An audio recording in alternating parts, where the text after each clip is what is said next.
Hey Grownups, do you want to give your Tailblazer a learning boost that feels more like fun than homework?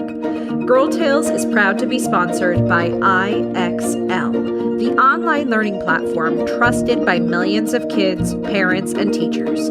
With thousands of interactive skills across math, language arts, science, and social studies, IXL makes learning engaging and personalized. Whether your Tailblazer needs extra practice or wants to get ahead, IXL adapts to their level and helps them grow with confidence. And the best part? It's fun. Your Tailblazer can earn virtual awards, track their progress, and build real-world skills, all at their own pace. Try IXL today and discover how it can support your child's learning journey. Head to IXL.com/tales, that's TALES, to start exploring. Now, on to today's story.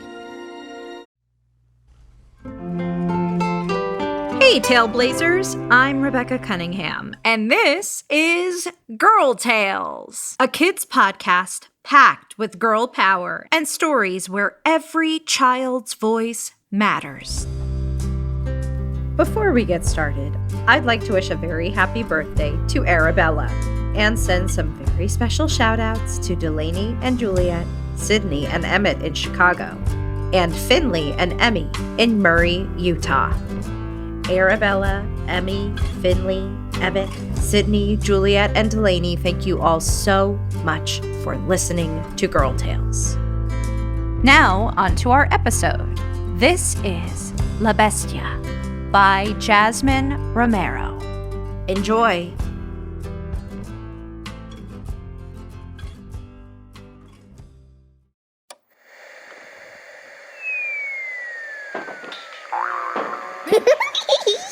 Mija, Huh? get ready for bed. You just stopped flapping your wings and You're not going to want to get up in the morning. You're lucky you're not a Mija, pancake. I'm counting to 3, and if you are not in bed by the time I get upstairs, you are going to be in trouble. Flapping my wings 1, because 2, 3. Oh, good, you're in bed. Buenas noches, amor. I'll see you in the morning. Wait, that's it? I didn't get a bedtime story or anything? We didn't say goodnight to Abuela. Yes, I'm sorry. You're right. I was a little distracted today, I guess. Come on, let's go say goodnight to Abuela. Do you want to hold Abuela's picture tonight, or should I? I'll do it. Hola, Mama. Today was a long day. Work was hard, and I burned the tortillas for dinner. But it's all okay, because our family is healthy and together, and we love each other. I miss you very much. Buenas noches, Mami. Okay, Mija, now you. Hola, Abuela. Today was a good day because I got to Hyrule Castle in my game. That mean girl, Abigail, at school doesn't even have a Switch like me, and I think she is jealous. Okay, good night, Abuela. That's all you want to say to your abuela? What else would I say? Maybe what you're thankful for? I'm thankful that I have a Switch and that Abigail doesn't have one. Go get in bed. Okay, for a bedtime story, can we read more Harry Potter? Or maybe Percy Jackson? I really don't think it's too scary for me, Mama. Or what about... No, none of those tonight. I think tonight you're going to hear a real story. One about a little girl who looked a lot like you. But I don't know if I should tell it. Maybe you're not old enough for this story yet. I don't think you're ready. Oh, Mommy, please, can I hear it? I promise I won't get scared. Please, please, please. Okay, settle down or you're never going to get to sleep. So, once upon a time... I thought you said this was a real story. Real stories don't start with once upon a time. Are you going to interrupt me the whole time? No, sorry, keep going. Like I said, once upon a time, there lived a young girl named Anna. But that's your name. Okay, what did I say about interruptions? You might not be ready for this story. Honestly. Sorry, keep going. So, this young girl, Anna. She lived in a village with her mother, Teresa, and her father, Juan. The village was small, and life there was difficult. No one had very much money, and they struggled to get by. But the people of the village worked together to make sure that everyone had enough. But every day, things got harder and harder. There were no jobs in the village, and the little girl's father had to travel very far away to get work in the city. Every day, he would make the long journey, taking 2 buses and then walking on foot for miles to get to his job. The road was dangerous. There were robbers and bandits on the roads, and sometimes they would stop the man and take the little money that he had. No, but they need that money to eat. I know. It was awful. But the bandits were poor too. Everyone was struggling. The people, the bandits, everyone. But then, at his job, Juan heard a rumor from someone that he was working with. Oye, Juan, I heard that there's a place up north. A place with lots of work, lots of money. A place where we could take our families and start a new life. Maybe even open up our own business. I'm gonna go next week and check it out. If it's good, I'll write to you, and then you can come too. So the man waited for the letter from his friend. He didn't tell his wife or his daughter. He didn't want to get their hopes up. And while he waited, he kept going to work. Day by day, taking those 2 buses and walking miles, making just enough to buy beans and rice for dinner each night. Weeks went by, and he still hadn't gotten a letter. He was starting to lose hope. And things in the village were getting worse. The roads were getting more and more dangerous. Then one day, on a day like any other, he kissed his wife and his daughter goodbye. He left for work, and he didn't come home. What? Why? What happened to him? No one knows. Anna and her mother waited and waited.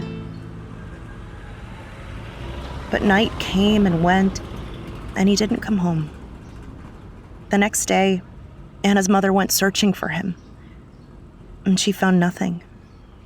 Anna's mother asked everyone they knew, everyone she could find, but no one knew what had happened to him. He had disappeared. In those days, lots of people disappeared. Like I said, it was getting more dangerous, and sometimes people just didn't come home. Anna's mother was very sad. She cried and cried.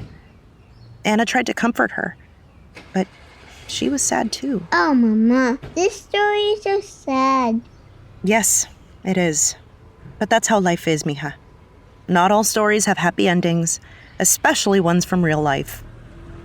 But lucky for you, this one does have a happy ending. So, Anna and her mother tried to go on with their lives. And one day, in her grief and sadness, Anna's mother received an unexpected letter.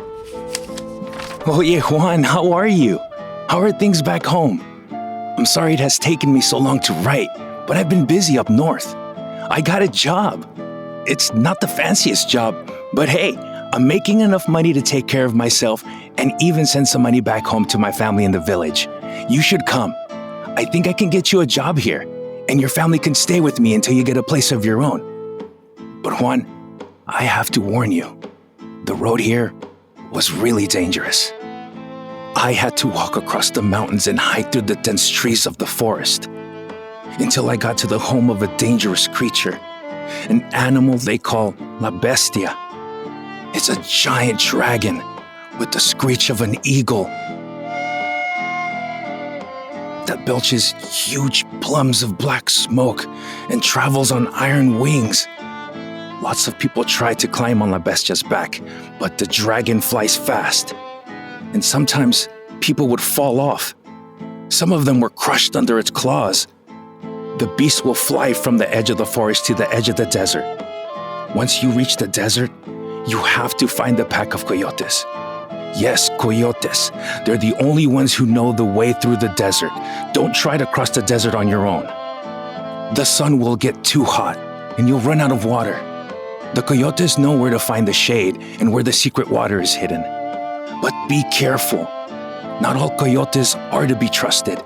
Some of them are tricksters and will lead you to the desert just to steal your things. Many people go into the desert and never come out. But if you find the right one, the coyotes will lead you to the big river. There, you'll have to find the shallowest part and wade across.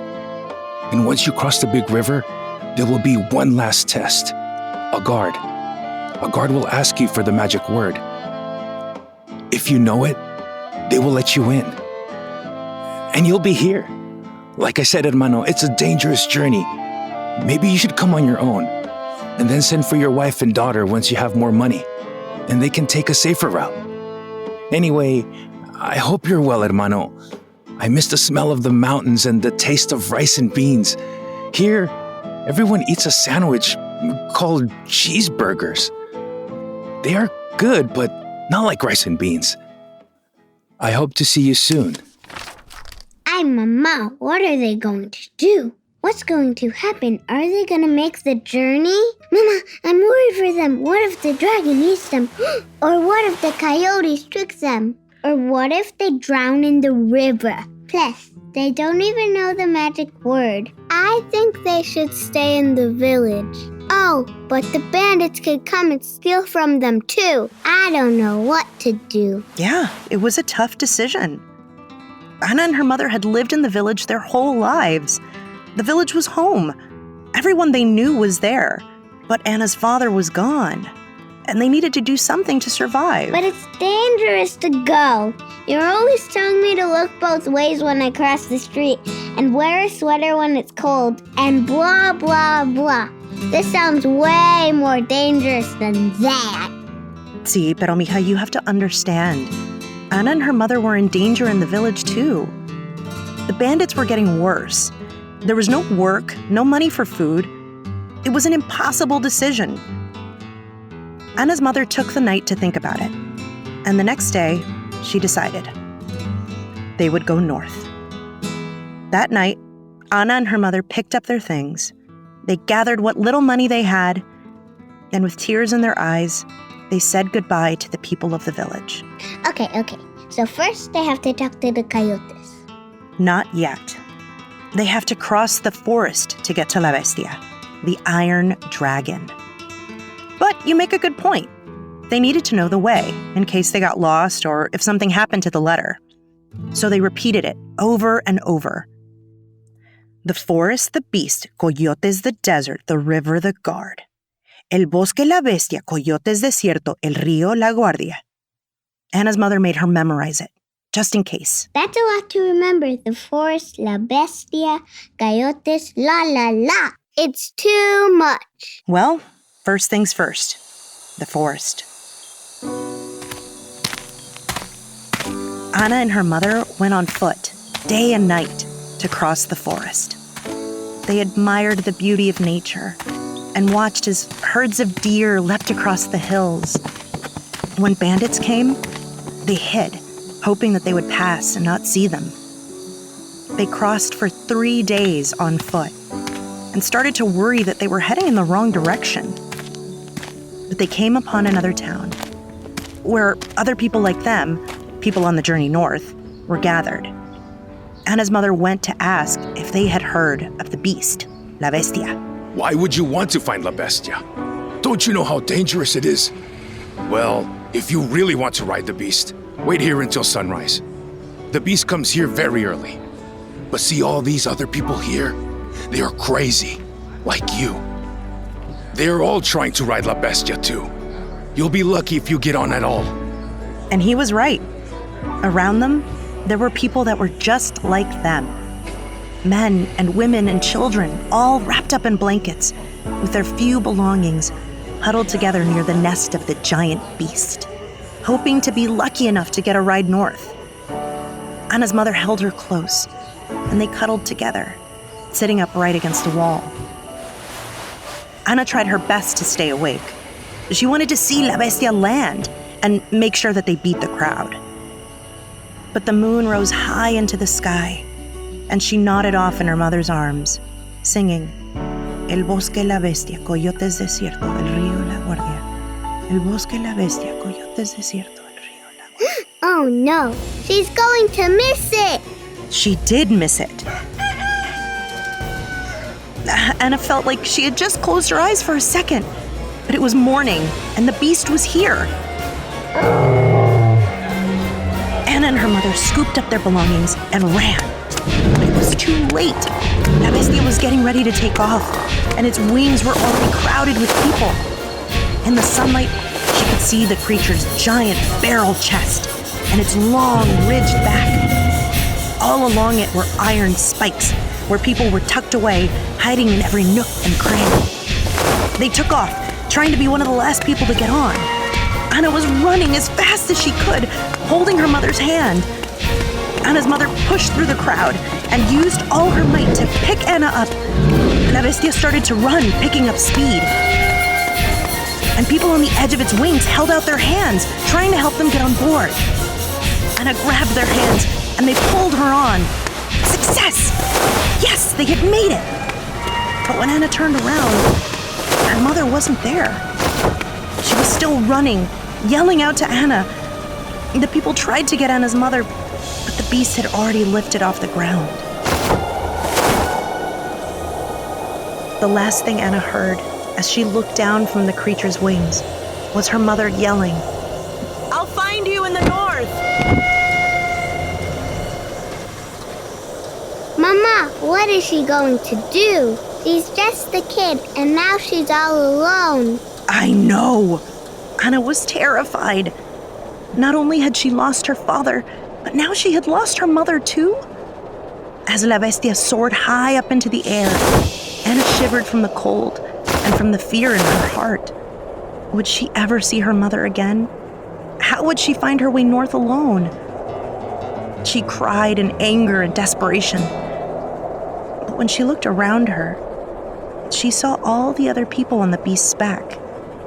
They were just like her, headed north. Maybe one of them would know the way. She could ask them. If only she knew the next thing she needed to do. The coyotes. She needs to find the coyotes. That's right. She climbed across the beast's back, careful not to pull on any of its scales. She didn't want La Bestia to make any sudden moves and buck her off. She started asking around to see if anyone on board knew where to find the coyotes. Near the beast's back, where the plumes of smoke were rising, she found a man. He was dressed in a big, round hat and a woolen cape and worn-out leather sandals. When he walked, he jangled like a wind chime from his purse full of coins. And he had a wide, wiry mustache that looked like whiskers. It made him kind of look like a wolf. So she asked the wolf man if he knew where to find the coyotes. You're looking for a coyote, little girl? Well, it's your lucky day. I happen to be a coyote. But you don't look like a coyote, she said. You look like a wolf. You're not looking for a real coyote. Coyotes are what they call the people who know their way across the desert. Just like a real coyote, I know how to stay cool and out of trouble. I know when to run and when to hide. And I can show you the way across the desert. All you need to do is give me all your money, and I'll show you the way. Hey, get away from her! Who is that? Anna didn't know. Some random girl who was sitting nearby came and yelled at the wolf to go away. Hey kid, what's your problem? I know you. You're a thief. I've seen you talking around looking for people who aren't paying attention so you can steal their things. Now get away from her or I'll push you off the beast myself. Have it your way. Good luck getting up north without me. The wolf growled at them and turned to walk away. He started to climb over one of the beast's spikes, and while he wasn't looking, Anna's new friend cut the strings of his purse. The girl swooped down and picked up the purse full of gold coins. It looked like this wasn't her first time pulling off a move like that. So, what's your story? Anna explained what had happened. She told the girl about her mother and how they had gotten separated. Ooh, that's rough. I'm I'm really sorry that happened. Don't worry, I'm sure you'll find each other again real soon. And in the meantime, you can come with me and my family. We're headed north too. My Uncle Chucho is up north and he's going to meet us on the other side of the river. We can look out for you until you find your mother. Uh-oh! Oh no! La Bestia screeched. They felt its giant back start to shake as it started to slow down. It looked like the beast was preparing to land. Here! Grab my hand! Hold on to its neck! Quick! Anna grabbed the girl, and together they watched as the desert sands came into view. Below them, as far as the eye could see, was a wide expanse of rocks and cactus. No shade, no clouds, just hot, baking sun above and cracked earth below.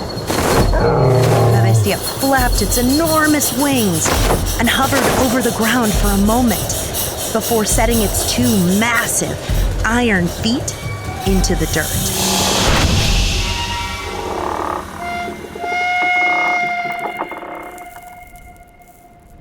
So now they need to find a good coyote, right, Mama? That's right. Anna joined the girl and her family, and with the wolf's money, they were able to pay a coyote that would take them into the desert. Anna was proud that she had made it this far, but she was also scared. What had happened to her mother? Would they ever see each other again?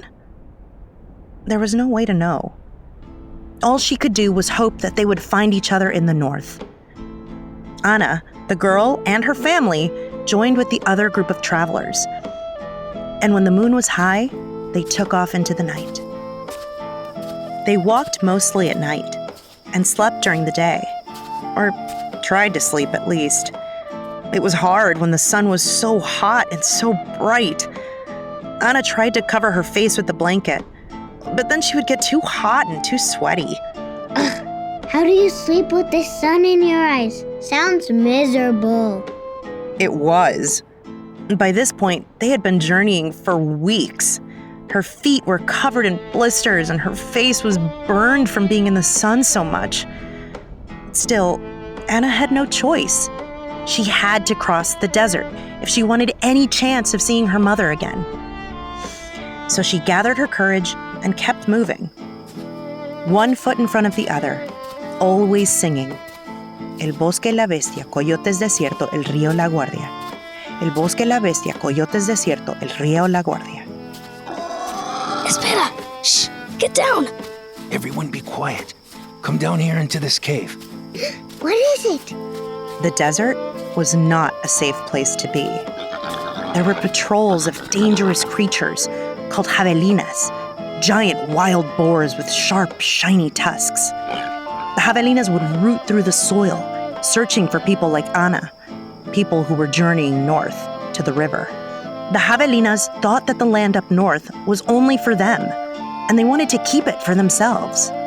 They would capture other journeyers and send them back where they had come from.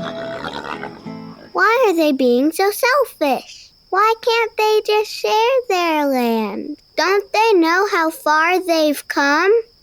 The javelinas didn't care. See, they thought that they were protecting their land. They didn't understand that there was land enough to share. Mija, everyone does what they think is best. And sometimes we don't agree. That's why we have to share stories, so people can understand other points of view. It's the only way that we'll ever agree on anything. So did they get caught by the javelinas? Did they make it to the river? After many long days and nights of walking, Anna was finally at the river. What Anna wasn't expecting was how big the river would be. It looked more like an ocean, with fast-moving water that swept by in rushing torrents. There were many people lined up, waiting to cross. Some got on rafts, others just locked arms and tried to keep each other from being swept away. It was so wide that Anna couldn't even see the other side. Vamos, let's go! You two, get on this raft. Everyone else link up arm in arm. We will go across together. The coyote put Ana and her friend onto the raft, and they held onto each other tight. The waters were rough and kept splashing onto the raft and on their faces. Don't worry, Anna. We can do this. Just hold on to me. Before long, they could see the dry land on the other side. They had made it across the river. Ana cried tears of joy, but also of sorrow. She wondered where her mother was, if her mother was proud of her for making it so far on her own. Sladitra man! Jasmine da trido man! Who is that? What are they saying? That's the guard. In the north, they spoke a different language, one that Ana didn't understand. And they were yelling at everyone to get in line and asking them to identify themselves. Ana didn't know what to do. Hey, Anna, come this way. Hold my hand and don't let go, okay? Palias! Palias! Mao! She's with me. She's my sister. The girl tried to trick the guards by telling them that Ana was part of her family. But they didn't believe her. They wanted proof, like paperwork that showed who Ana was. But Ana didn't have anything to show them. No, don't touch her, please. They started to close in on Ana. She was terrified. What if they sent her all the way back? How would her mother know where to find her? If only she knew the magic word. Asilo! Asilo! Asylum! We want to ask for asylum! It's Anna's mother. Yes! Ana's mother was there, waiting for her. Ana's mother had found another way north, and she had been waiting for her, hoping to be reunited. And she knew the magic word, asylum. Ooh, is that like a spell or something? No, mija, asylum is an ancient word. It means that when people are in trouble, like in times of war, they can go and ask for help, and they'll be protected. People all over the world respect the word asylum, because if you have the power to help someone in need, you should. We may all come from different places, but at the end of the day, we all want the same things: to be safe and to give a better life to our families. Asylum is giving someone in need the chance to have those things. So Anna and her mom got asylum? Yes, finally, they were together again, and their long journey was coming to an end. Ana held her mother tight, and together, they made a new home here in San Antonio. Wait, they came here? This is the north? I thought it was gonna be like somewhere snowy, like Canada or like in Game of Thrones. Nope. This is El Norte, the north. But that's it. That's how our story ends. Wait, what about the girl? The one that helped Anna get across the river? Did they stay friends? Oh, the girl? Yeah, she and Ana became the best of friends. In fact, they were friends for the rest of their lives. They grew up together and started families of their own. And even their kids became friends. Yep, you're my friend forever now. I hope you like me, but if not, too bad. Yep, Anna, it's you and me now. One day, your kids are gonna call me Tia Soraya. Wait a minute, the girl in the story is Tia Soraya? It's your tia. So you are the Anna in the story? That was you? But then that means that her mama, your mama, was abuela. That's right. Your abuela was my mama, and we made the journey north together. That's how Tia Soraya and I met. And Abuelo Chucho is Soraya's uncle. He was here waiting for us in San Antonio. He helped me and Abuela get set up and find this house. And that's how we ended up living here and building a new community. Mama, I didn't know you and abuela got separated. Wait, does that mean you've ridden on a dragon like in the Game of Thrones? You really should not be watching Game of Thrones. I don't know how you got my HBO password. All right, little one, that's enough. Time for bed. Just remember, it doesn't matter what we have. What matters is that we're together. Mama, can I add something to my goodnight to abuela? Alone? Ándale, mija, go ahead. I'll see you in the morning. Good night, amor. Good night, Mama. Hi, Abuela. It's me again. I didn't know that you and Mama had worked so hard to get here. And that Mama rode on a dragon and fought javelinas in the desert. And, well, you were there. I just wanted to say that I miss you. And I wish you were still here so you could tell me the story again. And that I'm very thankful because I know it wasn't easy coming all this way. But don't worry, Abuela, because I am going to keep Mama and Tia Soraya safe. I'll remember the way, just like you said. El Bosque, la Bestia, Coyotes, Desierto, el Río, la Guardia. El Bosque, la Bestia, Coyotes, Desierto, el Río, la Guardia.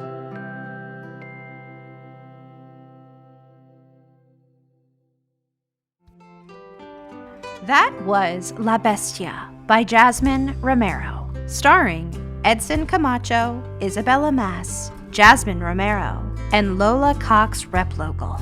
Produced by Chad Chenail. Line produced by Harry Poster. Executive produced by Rebecca Cunningham. Girl Tales is a Cordelia Studios production. Grownups, you can get access to ad-free episodes of Girl Tales, as well as a range of other shows for the kids in your life by subscribing to Starglow Plus on Apple Podcasts. If you'd like to hear me narrate the original stories of Alice's Adventures in Wonderland, The Wonderful Wizard of Oz, or Rebecca of Sunnybrook Farm, head to patreon.com/girltales and join Team Sunnybrook or above. Don't forget to subscribe, rate, and review wherever you get your podcasts. And hey, if you loved this story, share it with a friend.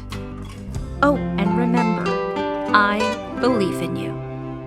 There's a hill and a road and a path where I know you must go. Through the sun, wind, rain, or snow. But wherever you venture, you can always come home. 'Cause I trust your heart, I trust my heart, and I trust your mind, I trust my mind, and I trust the friends, I trust the friends I know you will find o'er the hill and on the road. So off you go.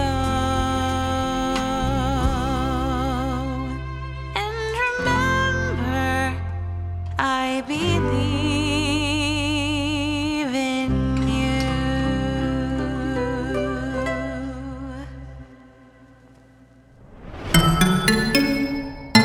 Starglow! Hey grown-ups, have your Tailblazers always wanted to be a part of the story-making process here at Girl Tales? Here is their chance. We are officially launching the Girl Tales Club.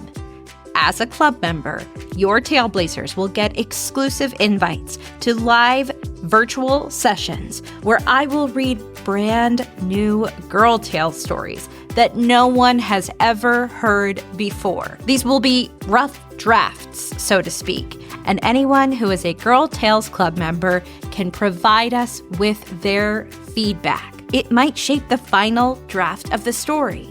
Plus, they'll get to meet other Tailblazers. You can also add on the Girl Tales Club starter pack. It's packed with goodies like a vintage book of fairy tales, a notebook, stickers, and more to really kickstart their storytelling journey. Sign your Tailblazer up for the Girl Tales Club for just $7 a month at patreon.com/girltales today.